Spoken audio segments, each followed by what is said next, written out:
Welcome. I'm Kinetic Symphony. I hunt down and report on weird and true mysterious stories, from glitches to the paranormal. Would you like even more content? Here's my Patreon. Now onto the stories. Case file number 1080, written by Half Infinity, the Pale Lady of the Desert. Once, my mom and I were driving to Las Vegas from Santa Clarita. We were just passing Barstow and on the I-15.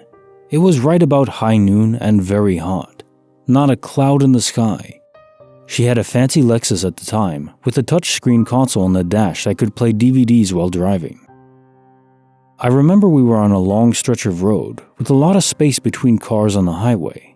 1 minute, we saw nothing ahead of us, and then all of a sudden, a woman was walking across the highway right in front of our vehicle.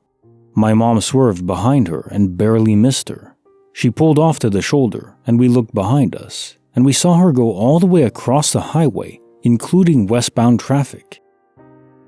Then she turned around and walked all the way across again, each time nearly getting clipped by an unsuspecting and oncoming car like ourselves. At one point, a semi-truck almost hit her head-on by missing her literally by one step. Each step she took was a steady and confident step, looking ahead of her and never batting an eye to any oncoming traffic. She was barefoot, mind you, and walking on the boiling asphalt with zero sense of urgency. So my mom calls 911 and we're directed to the highway patrol. They say they've received numerous reports and they're headed out to it.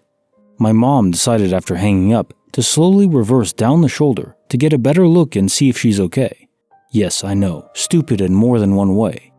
As we get to a spot behind her now, she's crossed the highway and is now in front of our vehicle.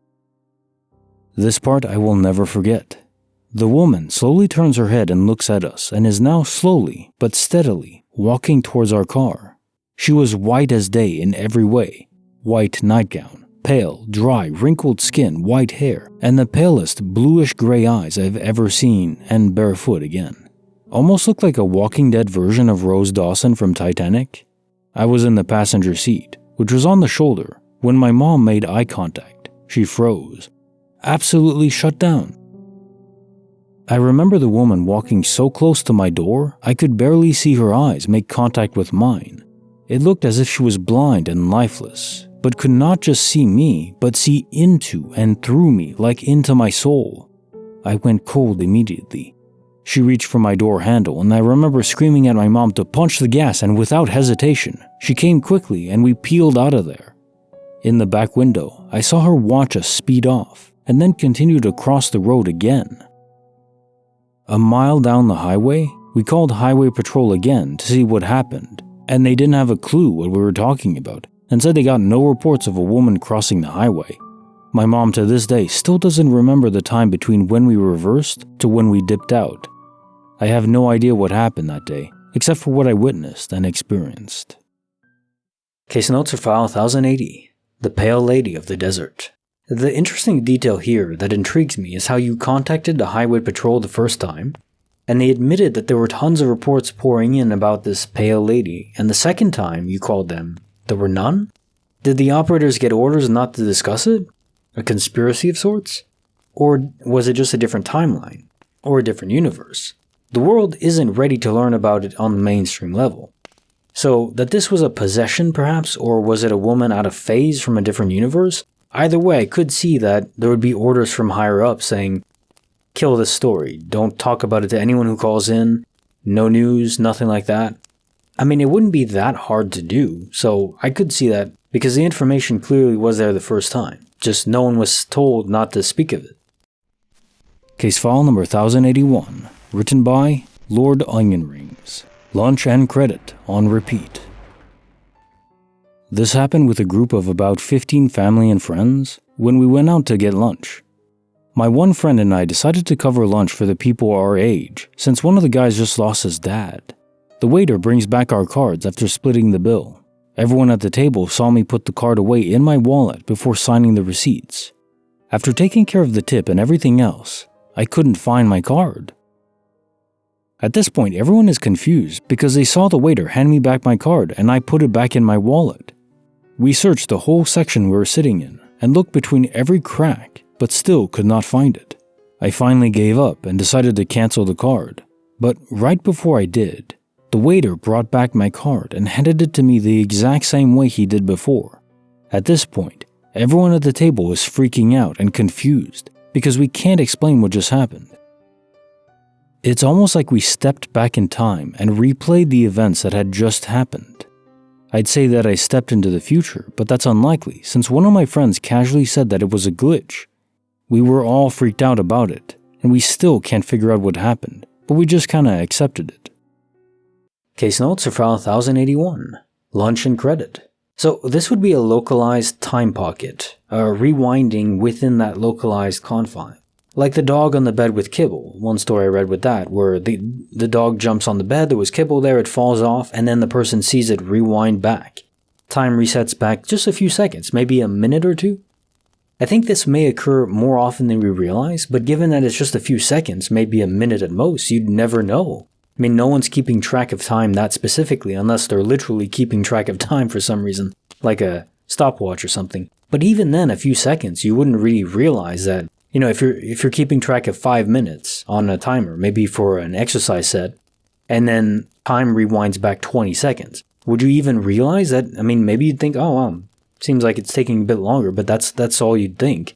Unless there was some physical event that you saw rewind or repeat, like in this case. You'd never know. It's just too small a chunk of time. So yeah, this may be happening all the time. Ironically. Case file number 1082, written by IHeartChipSammiches, encountering my doppelganger at the supermarket. This happened to people I know, not to me directly. A woman who works with my mom was out doing her grocery shopping one night and ran into me at the supermarket. She told my mom about the encounter the next day and asked why I didn't recognize her, as we saw each other every few weeks when I'd go and help her with any heavy lifting at their store. My mom confirmed that it couldn't have been me as I was home. The woman also mentioned feeling oddly nauseous during the interaction. I was about 16 or 17 at the time. Another woman I know said she didn't know I walked through the park near her. Dumbfounded by her observation, I listened as she explained that she'd seen me every so often after work, walking briskly through a large park, which I do know of but have only driven past, as if I was exercising. She said I walked close to her the previous evening, and she was going to speed up to catch up with me and say hello, but as she started to feel ill, she slowed down and then sat on a bench for a few minutes. By then, she'd lost sight of me. This happened about 3 years ago, and both occurrences were miles apart. It happened when I was 20. I was living on campus on the ground floor of a 3-story building.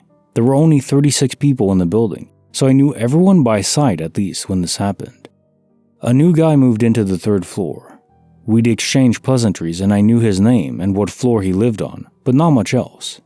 I was coming out of the front door one morning, and he was coming down the stairs. "Oh, I just saw your sister going up the stairs." I asked him what he meant, and he said, "Your sister, she's here all the time. She wears her hair the same as you." I used to change my hair a lot. At the time, it was halfway down my back, and the fire truck was red. There was nobody on campus with hair like mine. I noped out and went back inside. Case notes for file 1082. Encountering my doppelganger at the supermarket. So there are people with that kind of face. Everyone thinks they look like someone they know or saw before. It could be a doppelganger indeed, but my bet is maybe a general lookalike for the last time in the apartment. The thing that's really weird is how they all describe feeling ill, and that is indeed associated with doppelgangers. So it may actually have been a doppelganger. And at least the first 2 stories. They're not just copies of persons or astral projection, they're manifestations in the world that don't belong, and I think anyone that encounters them, even if it's not your own, if it's someone else seeing it, they still know it's not right, maybe because they lack a soul or something like that. The vibes are all wrong. And now time for the quote of the day. People will forget what you said, people will forget what you did, but people will never forget how you made them feel. Maya Angelou. And yeah, this is true. You know, it can be difficult for people like myself who are very logical, who are very direct. I'm not really thinking exactly of feelings. Not that I discount them, it's just not my main focus. I try to make sense of things, but I think sometimes it can come across as cold or unfeeling. That's not the intent. But the quote, I think, is very true. I mean, it's the reality of how people associate and make friends and all that, or even like in the workplace. It's not necessary. I mean, how you perform is important, but if you're always invisible or you're not social enough, it'll be harder to advance and make friends and network and all that. So, I mean, we are social animals, right? Even if some people are more introverted or not as specialized in socializing, it's the reality of humanity. Making people feel good is important. And I think, even if you're not the most social person, just being kind is a good first step. Having empathy, trying to put yourself in their shoes or understand their viewpoint. It doesn't mean they're correct, but at least you're giving it an honest interpretation. Like the video, subscribe, hit the bell. Kinetic Symphony signing off.